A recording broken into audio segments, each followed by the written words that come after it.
But generally क्या होता है भाई, अगर हम 2 घंटे का काम करने बैठते हैं, पर हमारे साथ होता ही है कि हम 2 घंटे में से मुश्किल से 1 घंटा या आधा घंटा पढ़ाई कर पाते हैं और बाकी सारा दिमाग हमारा इधर उधर घूमता रहता है। सो गाइस, आज का वीडियो ना एक बहुत इंपॉर्टेंट टॉपिक के ऊपर है, एक सबसे इंपॉर्टेंट डाउट के ऊपर है जो आप लोग मुझसे लगातार पूछते रहते हैं कि सर हम पढ़ने तो बैठते हैं बट हमारे अंदर वो मोटिवेशन नहीं आता, मतलब वो एक तरीका नहीं बैठ पाता हमारे पढ़ने का। हम पढ़ने तो बैठ जाते हैं पर फोकस नहीं कर पाते चीजों के ऊपर, कंसंट्रेशन के साथ एक जगह बैठ के हम पढ़ाई नहीं कर पाते। या इसके साथ कुछ बच्चों का ये डाउट होता है कि सर हमें ये नहीं समझ आता कि हमें आइडियली कितनी देर पढ़ना चाहिए, किस सेक्शन को कितनी देर का टाइम देना चाहिए कि हमारा सिलेक्शन इस बार पक्का हो सके। सो गाइस, सारी चीजों के बारे में ना बहुत डिटेल में बात करने वाले हैं। और इसके साथ ना मैं आज आपको एक ऐसा रामबाण दूंगा, एक ऐसी टेक्निक के बारे में बताऊंगा जो शायद आपको पूरे YouTube पे कहीं पे भी और देखने को नहीं मिलने वाली। पर एक चीज की गारंटी जरूर ले सकता हूं कि अगर इस टेक्निक को आपने बस 1 महीना फॉलो करा तो आप लोगों के अंदर ड्रास्टिक चेंजेस आ जाएंगे।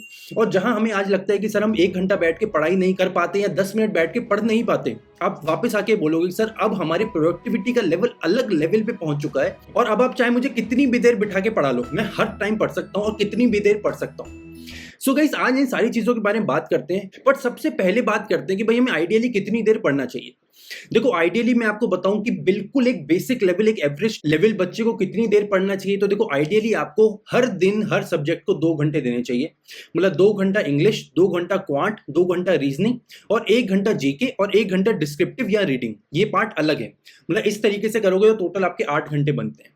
बट ये मैं उस बच्चे की बात कर रहा हूं जो अभी एवरेज लेवल पे है, जिसकी पढ़ाई एवरेज लेवल की है, वो बच्चे का दिमाग एवरेज लेवल का है। बट सब बच्चे एवरेज लेवल के नहीं होते, कुछ बच्चे कम होते हैं, कुछ बच्चे ज्यादा होते हैं।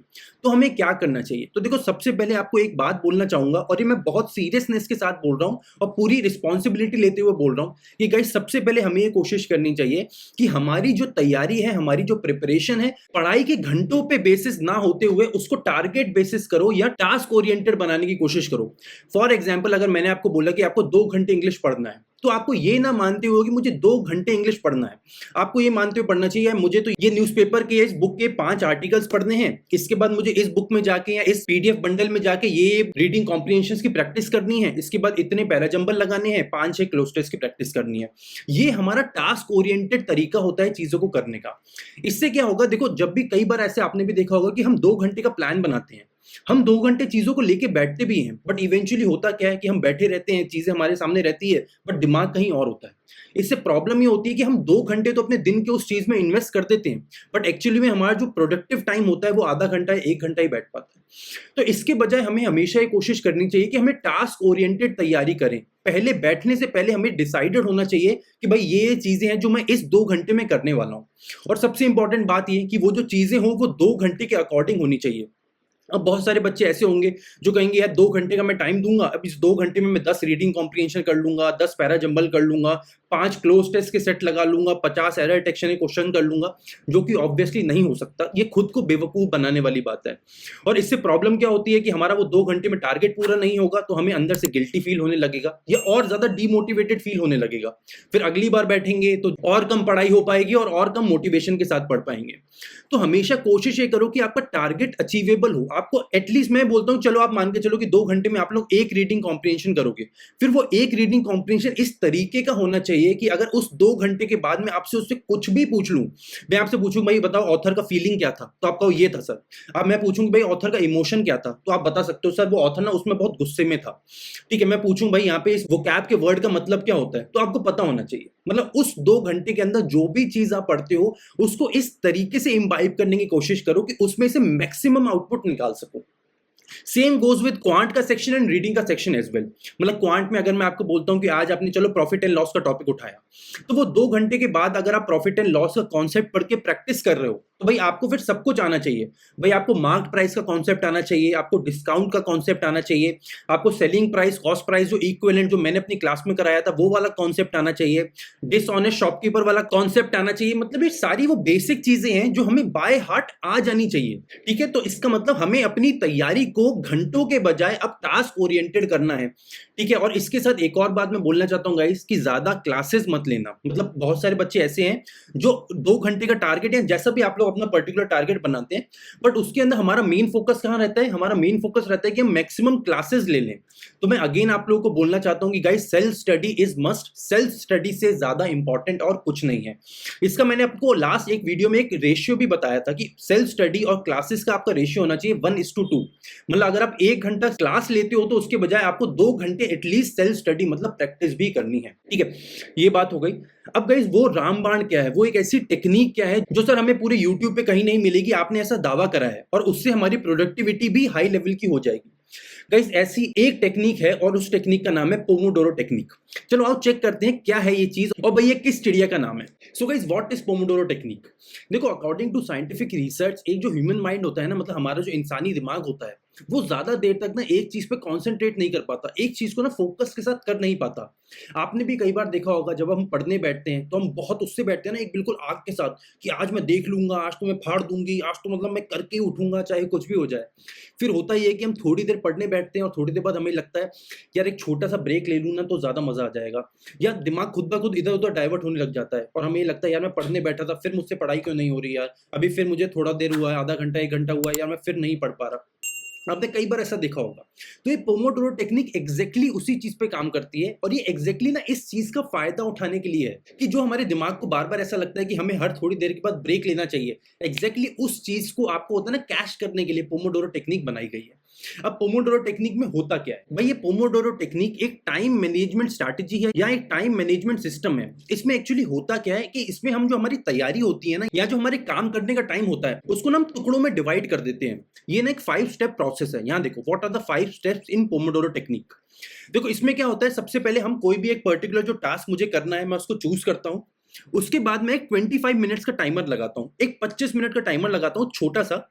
देखो आपके ना दिमाग में एक चीज होती है उसको बोला जाता है प्री फ्रंटल कॉर्टेक्स। उसमें क्या होता है कि अगर आप उसको एक बहुत बड़ा टास्क दे दोगे ना तो वो आपको पूरी कोशिश करेगा आपको ये बताने के लिए कि भाई ऐसा काम मत करो। आपने कई बार देखा होगा कि हमारे सामने जब काम बहुत बड़ा होता है तो हमें स्टार्टिंग से ही लगता है यार ये नहीं हो सकता, यार ये मैं नहीं कर पाऊंगा। तो वो अंदर से जो होता है ना डीमोटिवेटिंग फैक्टर जो लेके आता है वो प्री फ्रंटल कॉर्टेक्स लेके आता है। तो उसका काम ये होता है कि आपको बड़ा काम करने से रोकना। तो इस टेक्निक में क्या होता है कि हम उस बड़े काम को छोटे पार्ट्स में डिवाइड करते हैं। तो सबसे पहले हम एक 25 मिनट्स का टाइमर लगाते हैं, ठीक है। उस 25 मिनट में हम अपना काम करने की कोशिश करते हैं। आपको 25 मिनट का एक टाइमर करना है एंड दैट्स इट। उसके बाद आपको एक 5 मिनट का ब्रेक लेना है, ठीक है, जिसमें आपको प्री फ्रंटल कॉर्टेक्स को याद दिलाना है कि भाई मैं बड़ा काम नहीं कर रहा हूं, मैं तो छोटे छोटे काम कर रहा हूं और ये काम मैं कर सकता हूं। इसके बाद अगेन आपको 25 मिनट्स का एक टाइम लेना है और 25 मिनट्स अगेन उस काम पे पूरे फोकस और पूरे प्रोडक्टिविटी के साथ काम करना है। फिर अगेन आपको 5 मिनट का एक ब्रेक लेना है। ये वाली जो चीज है, काम करना 25 मिनट्स, फिर 5 मिनट ब्रेक, काम करना 5 मिनट ब्रेक, ये चीज आपको टोटल 4 सेट्स में करनी है, ठीक है। मतलब 4 सेट्स में आप टोटल 25 25 25 25 100 मिनट का काम करोगे और 5 5 5 मिनट टोटल 20 मिनट का ब्रेक लोगे। तो मतलब 2 घंटे के अंदर आपने पूरा 1 घंटा 40 मिनट का पूरा फोकस और पूरा डेडिकेशन पूरे मोटिवेशन के साथ पढ़ाई करी, और उसके बाद जो अलग 20 मिनट आपका रह गया, चलो कोई बात नहीं है, उसमें हमने एक शॉर्ट ब्रेक ले लिया। बट जनरली क्या होता है भाई, अगर हम 2 घंटे का काम करने बैठते हैं, पर हमारे साथ होता ही है कि हम 2 घंटे में से मुश्किल से 1 घंटा या आधा घंटा पढ़ाई कर पाते हैं और बाकी सारा दिमाग हमारा इधर उधर घूमता रहता है। ये टेक्निक एग्जैक्टली उसी चीज पे काम करती है कि आपको कैसे छोटे छोटे टास्क में इन्वॉल्व करे और कैसे वो 2 घंटे के अंदर आपके 1.25 घंटे की प्रोडक्टिविटी निकाल सके, राइट। अब आपका एक क्वेश्चन होगा कि सर हम इस टेक्निक को अपनी प्रिपरेशन या अपनी तैयारी में कैसे यूज कर सकते हैं। सो गाइस इसका ना आपको एंड्रॉइड पे और आईफोन में दोनों में आपको इसके एप्लीकेशन मिल जाएंगे। आपको कुछ नहीं जाना, डायरेक्टली ऐप स्टोर पे जाना है या प्ले स्टोर पे जाना है, टाइप करना है पोमोडोरो टेक्निक। जो भी सबसे पहली ऐप आती है आप लोग उसको डाउनलोड कर सकते हैं। मैंने अभी ये वाला ऐप डाउनलोड करा हुआ है, आप इसको ओपन करिए। ओपन करते ही आपसे पूछेगा कि आपको कितनी देर का पोमोडोरो करना है, तो वहां पे सिलेक्ट करिए 25 मिनट। उसके बाद पूछेगा शॉर्ट ब्रेक आपको कितनी देर का लेना है, सिलेक्ट करिए 5 मिनट। और उसके बाद पूछेगा कि लॉन्ग ब्रेक लेना है।